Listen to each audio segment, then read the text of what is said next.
Hello, and welcome to our presentation on finding and fixing a root cause of add-on laboratory failures.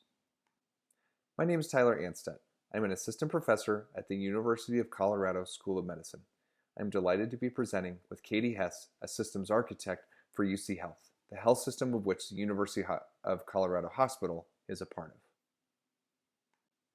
Our learning objectives for this presentation are as follows.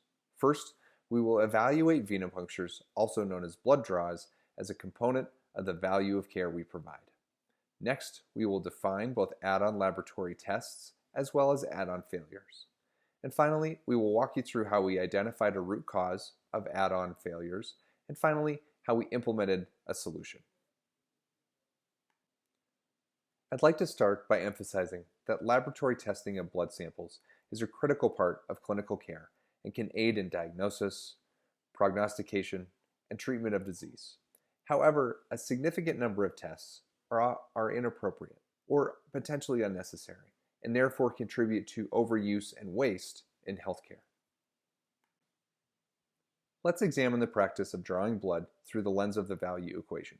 You may be familiar with this equation, though it is typically presented as quality plus safety over cost. We like to add experience to the equation, as a better experience for both patients and providers is associated with better patient outcomes. So, walking through the equation, let's start with quality. The ABIM has worked with over 50 medical specialties to identify areas to improve clinical care. Many of those societies recommend reducing laboratory testing as a way to provide higher value care. Next, in considering safety, blood sampling is inherently risky to both patients and technicians.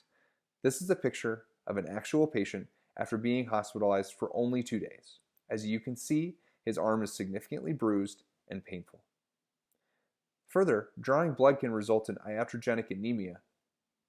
For almost 90% of patients admitted to the ICU, become anemic after 3 days. Finally, there are over 500,000 sharp object injuries reported each year in healthcare, and over 40% of those are from needle stick injuries. In considering experience, this is a quote from one of our patients who reported feeling like a pincushion. Clearly, we can do better. Finally, when examining cost, it is not only important to consider the costs of the materials and sample processing, but also the human capital cost.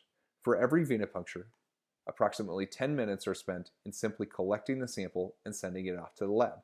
Over many collections, this adds up to a huge amount of time spent on potentially unnecessary tests.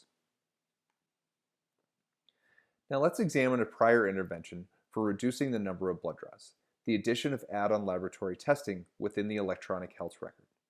As you can see in this example, our EHR offers clinicians the ability to add on a laboratory test to blood already collected and in the lab. It is then up to the clinician to determine if this is appropriate. If so, the patient is spared a collection and a poke. Prior to this intervention, clinicians had to call the laboratory to see if a specimen was available for an add-on, which required a significant amount of time. Embedding add-on testing into the EHR was highly successful as an intervention, for over 150,000 blood pokes were saved over the listed time period. However, you can also see that 15% of the time this does not work and the add-on order fails. When an add-on order fails, i.e. the test cannot be performed on existing blood, a new collection is required, resulting in a new venipuncture or poke for the patient. Though a small percentage, using the value equation we went through earlier, this still affords an opportunity for improvement. For example, in evaluating cost at 10 minutes per sample, 30,000 collections equates to over 200 days spent in simply collecting the samples that the provider intended to be added on. We would now like to examine what contributes to some of these failures. We first analyzed each step in the add-on process. You can see here that the vast majority of failures occurred at the step where laboratory personnel evaluate each add-on order and make a decision whether to proceed. If laboratory staff determine an add-on is not available, they send the sample for a new collection, resulting in a new poke for the patient. A laboratory technician may decide an add-on order cannot be performed for a variety of reasons, including not enough blood for the test, a contaminated sample, or that the specific test is not possible based on the manner in which the sample was collected or or stored. We next looked at the individual laboratory tests. In doing so, we found that the haptoglobin test alone contributed to 5% of all failed add-on orders, and that nearly 25% of all failed add-on orders resulted from 5 individual tests. This prompted us to consider whether there was a systemic factor contributing to the high failure rate for certain laboratory tests. I will now hand off to Katie. Using haptoglobin as an example, she will discuss our findings and subsequent intervention. Thank you, Tyler. My name is Katie Hess. I'm a systems architect with UC Health, and I worked with Tyler and his team to figure out a solution to reduce the number of inappropriate add-on suggestions to the provider. From the data that Tyler has shown, we were able to figure out that the majority of the add-on rejections were coming from issues related to the performing location or the lab that completes the testing. UC Health is a network of hospitals throughout Colorado and some surrounding states, including Wyoming and Nebraska. Each hospital or performing location utilizes a unique set of methodologies or instrumentation, which can make the standardization of tests and containers very complex. We found that the EHR's add-on capability was so broad that it was looking to labs outside of the nearest performing location when it evaluated whether to suggest an add-on or not. The issue with that for our system is that many of our performing locations are hours away from each other. Add-ons suggested to be performed at other labs would have delayed testing due to having to ship or courier the specimen to the performing location. The lab typically caught these when the add-on order was evaluated, resulting in many tests having a 100% lab rejection rate.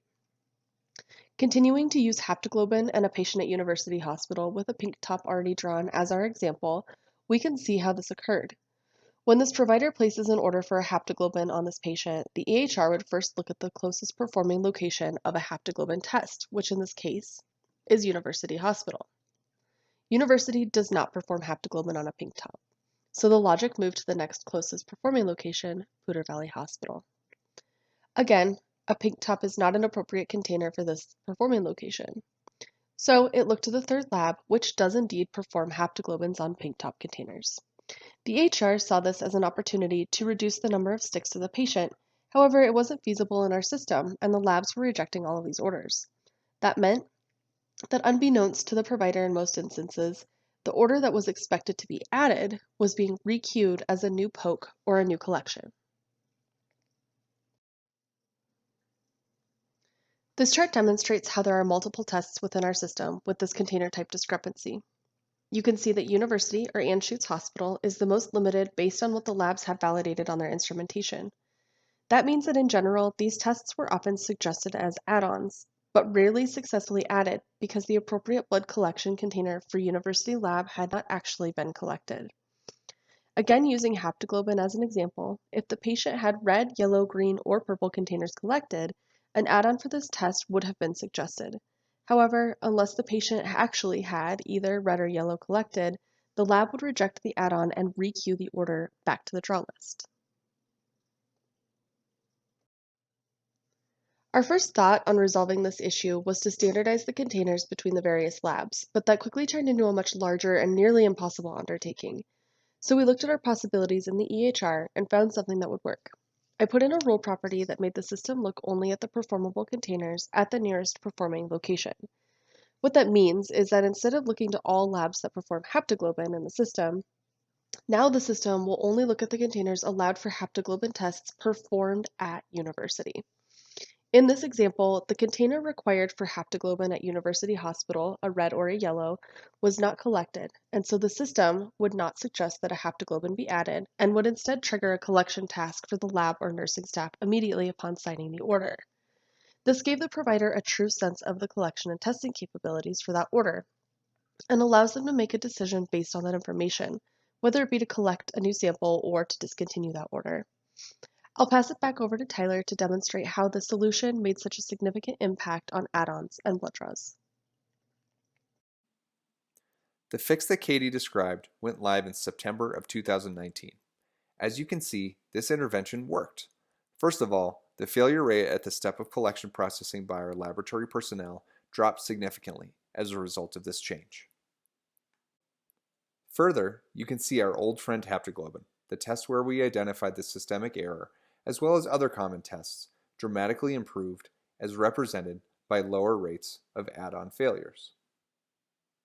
Again, correlating with the time of the intervention in September of 2019. Finally, in comparing our pre- and post-intervention results, you can see that we observed a 25% relative improvement in failed add-on laboratory samples in just 6 months of time. It is important to emphasize these results are only from one hospital. As Katie discussed, this was a health system-wide intervention with a likely broader impact.